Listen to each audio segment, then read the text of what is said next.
Hi, how you doing, and welcome back to another video on the channel. What we have for you today is our preview video going into Game Week 17. We're going to have a review look at how my team did in Game Week 16. Then we're going to talk team selection, transfer advice and captaincy options moving forward. If you are new to the channel, please do subscribe. I think we've actually had 7 new subscribers in the last week, which is awesome. You know, we're a small channel trying to grow, and if you can help us, continue to do that, it's always really appreciated. And thanks to those who've supported the channel so far. Let's take a look at how my team did this game week. So as we get the team on the board, we're going to start with the keepers, and both of them kind of got returns.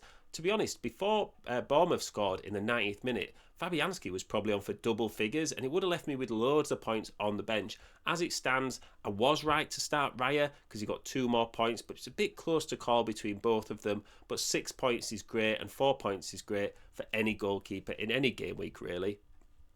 Into the defence, and there is one standout player, and it's Lewis Hall. 2 assists and a clean sheet for Newcastle absolutely pays off. We don't necessarily expect it from our defenders at all, let alone your 4.4 million defenders, but he did really well, and you're never going to complain when any defender gets you those sort of points. Well, Colwell and Leif Davis were unlucky not to get clean sheets, Colwell especially conceding to Brentford late on. He was on for that clean sheet, and we had Robinson on the bench who got 2 assists away at Liverpool, and you look at it and think, oh, I should have started Robinson. But I don't really think that, because you can look at hindsight and say you should have started all your players who scored points on your bench. But at the time going into the game week, Liverpool away was not a good fixture for Fulham, or especially in their defence. And Leif Davis had Wolves and Colwell had Brentford, and they were just better fixtures. So remember, there's a difference between making a bad decision or making a good decision and the outcome just not working out. So I don't feel I made a bad decision there. I just had a few more points on the bench than I would have liked. Speaking of points on the bench, Bruno Fernandes ended up with 9. And you look at the rest of my midfield and think, I wish I'd started Bruno. But again, you can't look at it like that. Bruno had Man City away. That was a tough fixture. And he only scored because of a penalty. And I know it's a case of, well, you got him in because he's on pens as well. But it's not necessarily a given, and any player can get a penalty at any moment in any game, no matter how much they're getting battered.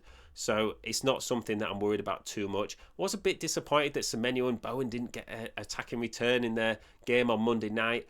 And Cole Palmer, I captained him, and he blanked. And going into Sunday's game, after Salah had just got 1 assist, and I knew a lot of people had captained Salah, I was really looking forward to the Chelsea game, thinking Palmer's definitely going to return. I'm going to get more points than the Salah captainers and really climb the ranks. And it just didn't happen. But in a game week like that, if someone like Lewis Hall steps up for 15 points and almost saves your game week, you can't exactly complain, because that's a good week for other players that normally score to blank. So up front, we had Jackson and Isak scoring points, and that's awesome. They're doing really well at the moment. Jackson was our sort of fun transfer in for Watkins, and Watkins got 1 point. Jackson got 9 points, so that is a good transfer made there. One player that I could have benched was maybe Strand Larsen instead of Bruno Fernandes, but like I say, he did have Ipswich defence that he was facing, and he also had chances in that game. It just didn't quite come off. He is someone that I am looking at transferring out, but not immediately this game week because he's got Leicester away, but we'll talk about that more in a second. In terms of green and red arrows, I had a 4th green arrow in a row. 150k rise in rank, up to about 360,000 in the world, which is good because we're on the right trajectory. And it just goes to show that, before that, I had 7 red arrows in the previous 8 game weeks. So if that's where you are right now, in a bit of a slump with FPL, just know that it can turn around really quick, especially at Christmas time when the fixtures come thick and fast. You can spend a week in real life, but in that meantime, you've had 3 FPL game weeks and your rank can really improve. So just stick with it and try and not miss any deadlines with this hectic schedule. So captaincy for this week is really interesting because there's so many options, but they're playing away from home. You look at Haaland is away from home, Saka is away from home, Isak is away from home, Palmer and Salah, they're all playing away. If one of those fixtures was a home game, it'd make him such an obvious captaincy. As it stands, it's really who you want to go for. I think Salah is always going to be a good option. I'm not a huge fan of Palmer captaincy this game week. Everton have just kept a clean sheet against Arsenal away from home, so I would expect them to sort of defend quite well against Chelsea instead.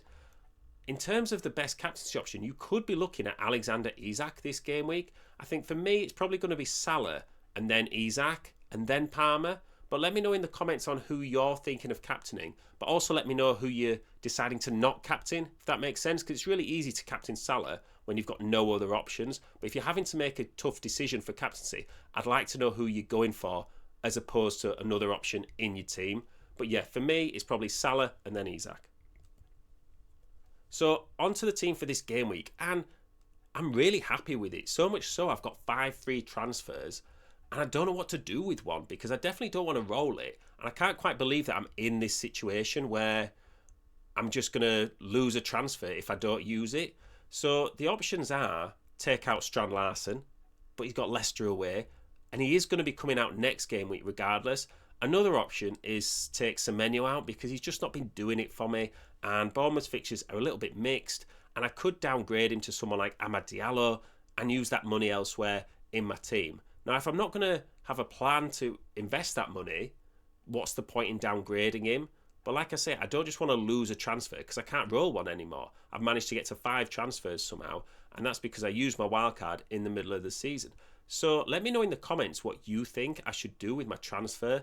And bear in mind, I've got 0.7 in the bank as it stands. I could take Strand Larsen out, because if Matthias Cunha's out and Aït-Nouri's out, is he going to have that much attacking threat against a Leicester side away from home, where I could just get in someone like a João Pedro for their couple of good fixtures?